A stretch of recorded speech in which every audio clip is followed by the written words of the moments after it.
Bismillah ar-Rahman ar-Rahim. This video is about one of Bernstein's inequalities. We have a sequence of random variables x1, x2, all the way to xn. Those random variables are independent.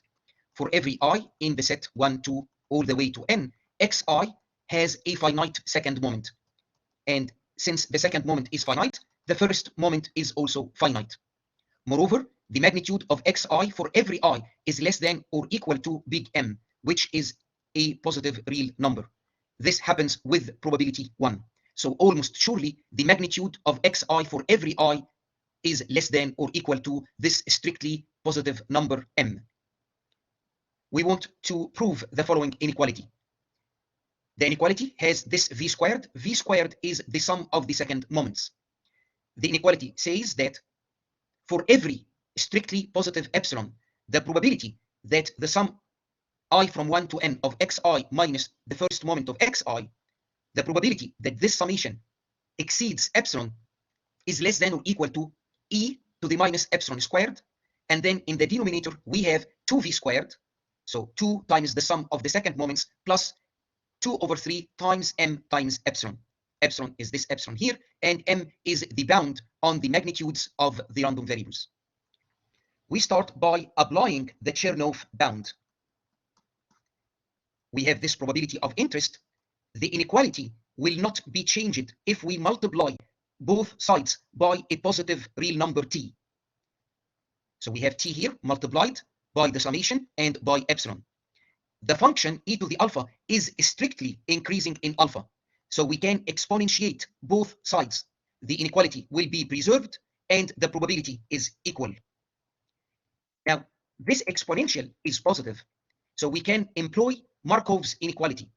Markov's inequality says that the probability of positive random variable z exceeding delta, this probability is upper bounded by the first moment of the positive random variable divided by delta.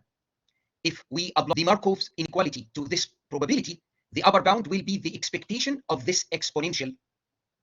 And then we divide by this e to the t epsilon.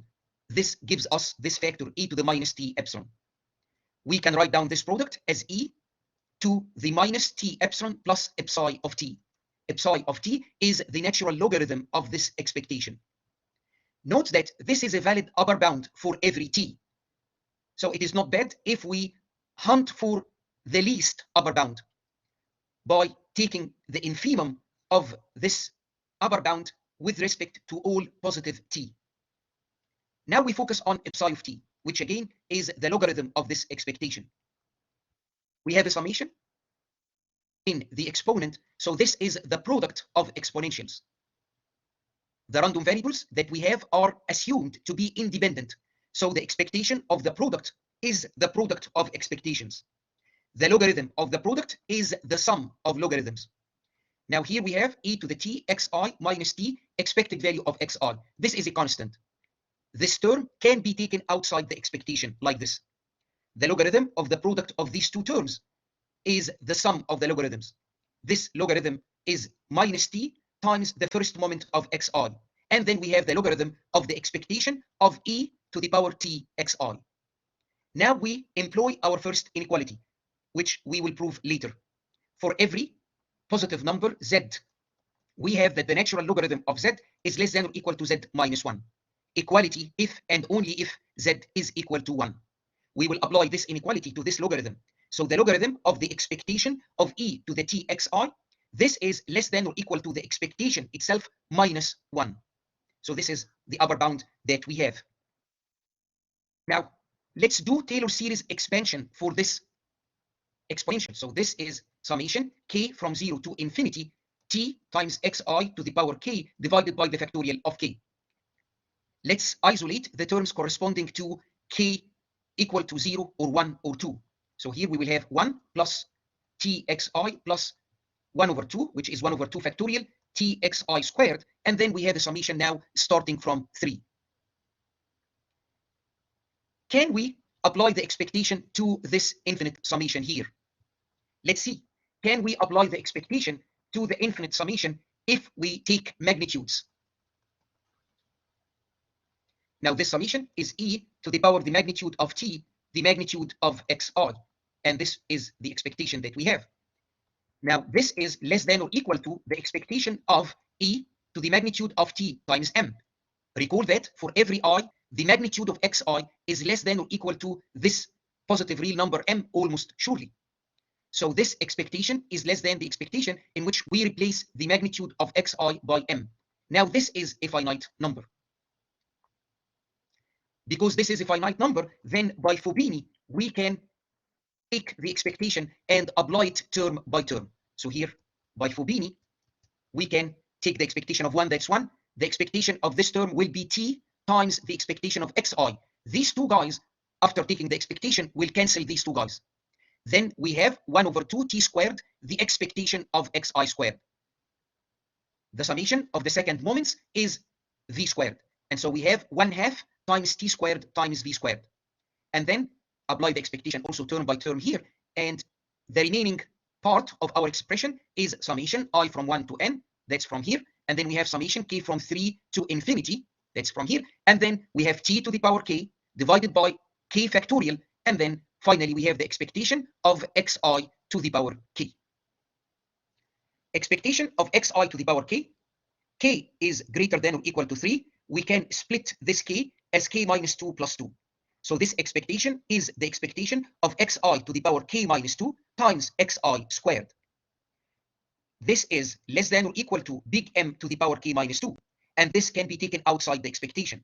So this expectation here, the kth moment of xi, is less than or equal to m to the power k minus 2 times the second moment of xi.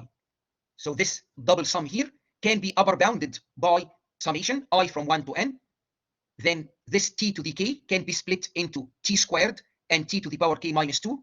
Then we have the second moment of xi. And then we have the sum over k from 3 to infinity. The terms that depend on k are tm to the power k minus 2. And then in the denominator, we have the factorial of k.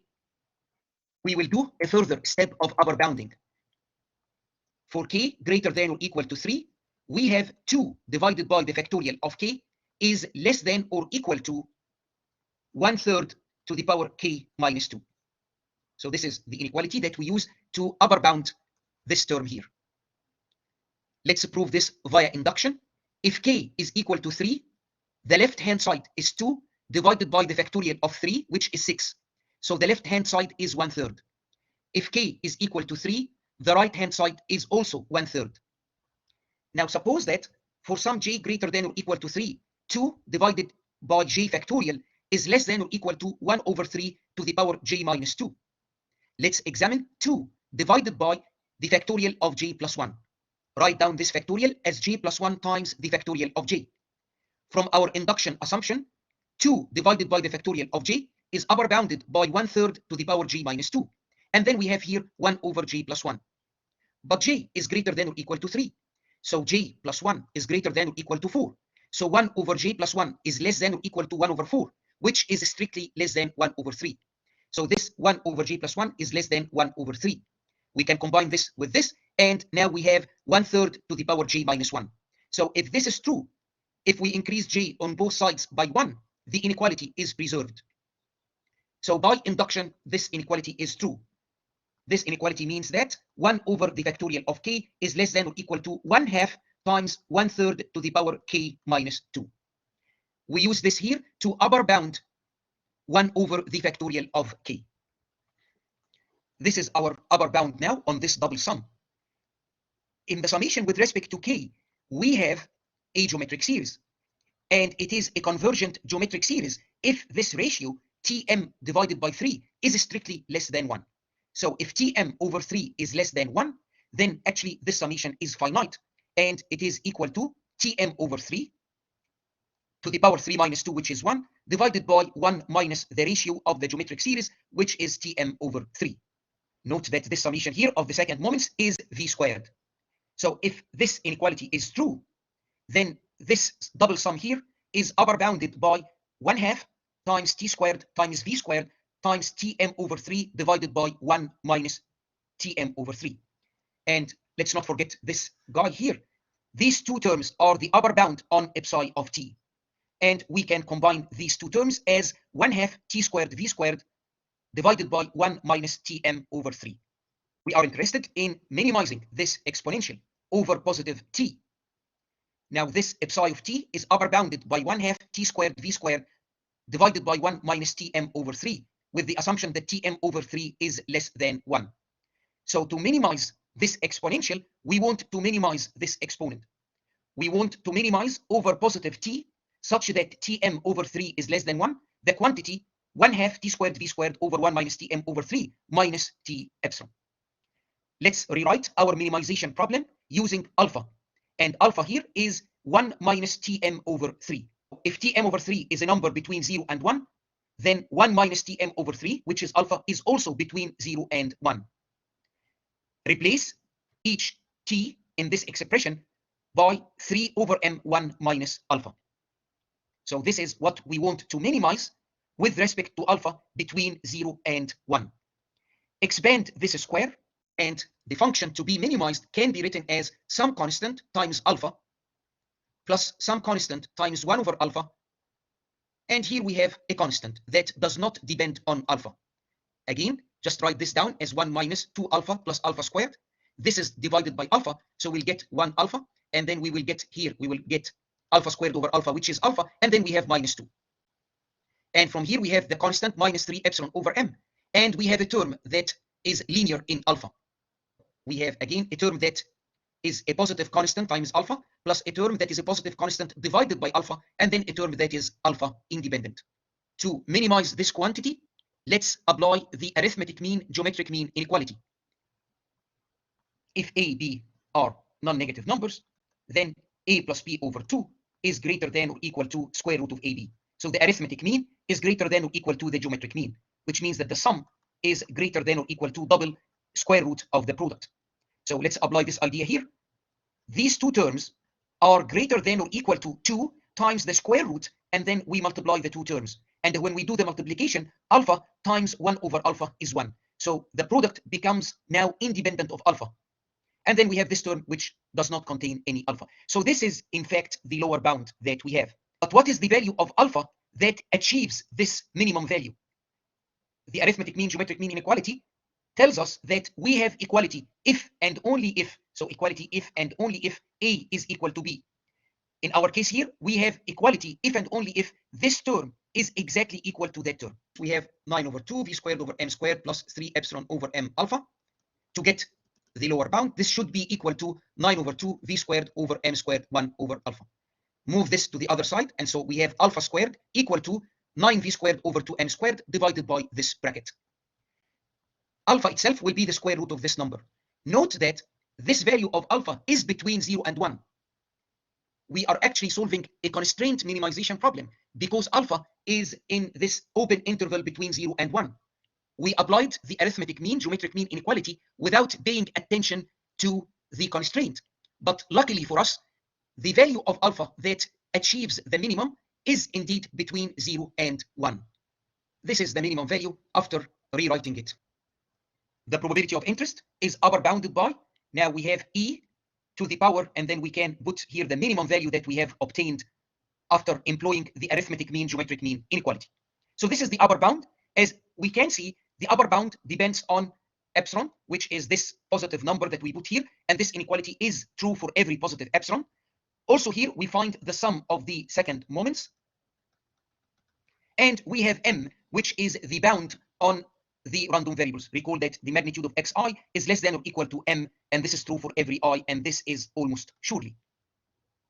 To make the upper bound look nicer, we will employ this inequality, which we will prove later, the square root of 1 plus 2z, and here z is a real number greater than or equal to minus 1/2. So the square root of 1 plus 2z is less than or equal to 1 plus z minus z squared over 2 times 1 plus z.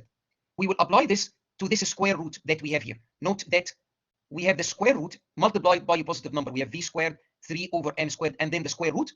So this upper bound is upper bounded by replacing the square root by this quantity here. In our case, z is m over 3 times epsilon over v squared. The nice thing is that if we employ this inequality, this one will go with this one. This m over 3 times epsilon over v squared will go with this one here, and we just have this ratio. After simplifying, we get e to the minus epsilon squared over 2v squared plus 2m epsilon over 3. The last step is to justify the inequalities that we have employed here. Suppose that we have two real valued functions f and g that are twice differentiable. They have a common non-empty domain D. For every z in the common domain, the second derivative of f is superior to the second derivative of g. Assume that there is a point in the common domain such that at this point z0, function f is equal to function g. And the first derivative of function f is equal to the first derivative of function g. Let's now write down the second degree Taylor polynomial about z0 of the difference f minus g. So f minus g, this is the function evaluated at z0 plus z minus z0 multiplied by the first derivative of this difference evaluated at z0 plus 1/2 z minus z0 squared times the second derivative of this function evaluated at zeta, and zeta is between z and z0. At z0, f is equal to g. The first derivative of f is equal to the first derivative of g. So f of z minus g of z is equal to 1/2 z minus z0 squared times the difference in the second derivatives. It is an assumption that the second derivative of function f evaluated at any point in the common domain D is greater than or equal to the second derivative of the function g. So this is greater than or equal to 0. And this is greater than or equal to 0. Because of this, f of z is greater than or equal to g of z for every z in the common domain D. This technique will allow us, if we know that this inequality is true, we can use it to prove that this inequality is true. Let's apply this idea. In the previous derivation, we used the inequality that the logarithm of z is less than or equal to z minus 1. Now, what is D? D is the set of strictly positive real numbers. z0 is equal to 1. The logarithm of 1 is 0, and 1 minus 1 is 0. The first derivative here is 1 over z. The first derivative here is 1. The first derivative at 1 is 1, and the first derivative of z minus 1 at 1 is 1. What about the second derivative? The second derivative here is minus 1 over z squared. And the second derivative here is exactly equal to 0. Using our trick here, since 0 is greater than or equal to minus 1 over z squared, then we have z minus 1 is greater than or equal to the natural logarithm of z. Let's do another application. Let's now take the function 1 plus z and square root 1 plus 2z. The domain is set of real numbers that are greater than or equal to minus 1/2, so that we don't get a negative number under the square root. z0 is equal to 0. This function at 0 is 1. This function at 0 is 1. The first derivative here is 1. The first derivative here is 1 over square root 1 plus 2z. If we put z equals 0 here, also we get 1. So these two functions at 0 are equal and their first derivatives are equal. What about the second derivatives? The second derivative here is 0. The second derivative here is minus 1 plus 2z to the power minus 3 over 2. The second derivative here is greater than or equal to the second derivative here. So it is always the case that 1 plus z is greater than or equal to the square root of 1 plus 2z. Now let's get to the inequality that we have used at the last step of our previous derivation. The claim was that this square root of 1 plus 2z is less than or equal to 1 plus z minus z squared over 2 times 1 plus z. Let's see. Domain is set of real numbers greater than or equal to minus 1 over 2, so that we don't have a negative number under the square root. And also in this domain, we do not have a possibility that this denominator is equal to 0. z0 is equal to 0. When z is 0, then this is 1, and this is also 1. The first derivative here is 1 plus 2z to the power minus half. The derivative here is 1 minus 1/2. We have 2z times 1 plus z minus z squared times 1 divided by 1 plus z squared. That's the first derivative. If we multiply these two, we have 2z plus 2z squared minus z squared, we will get z squared. The first derivative is 1 minus 1/2, and then we have 2z plus z squared divided by 1 plus z squared. If z is 0, this is 1. If z is 0, this is 1. So these two functions at 0, they are equal, and also their first derivatives are equal. Let's do the second derivative. So this one becomes minus 1 plus 2z to the power minus 3 over 2. What about this one? We have minus 1/2. The derivative of the numerator is 2 plus 2z, and then we multiply by 1 plus z squared minus 2z plus z squared, and then we have the derivative of the denominator, which is 2 times 1 plus z, divided by 1 plus z to the power 4. Let's simplify. So this is minus 1 over 2. Then we have 1 plus z cubed in the denominator, and we have here 1 plus z squared minus 2, and then we have z, 2 plus z. So this is 2z plus z squared minus 1 minus z squared minus 2z, divided by 1 plus z cubed. So this is minus 1 over 1 plus z cubed. Now we need to compare the second derivatives. How do we compare these? So recall from our previous inequality that the square root of 1 plus 2z is less than or equal to 1 plus z. Raise both sides to the power 3. So 1 plus 2z to the power 3 over 2 is less than or equal to 1 plus z to the power 3. Take reciprocals of both sides. So 1 plus 2z to the power minus 3 over 2 is greater than or equal to 1 plus z to the power minus 3. Multiply both sides by minus 1, and so we have minus 1 plus 2z to the power minus 3 over 2 is less than or equal to minus 1 plus z to the power minus 3, which means that this is greater than or equal to that. This means that this term here is indeed greater than or equal to the square root of 1 plus 2z.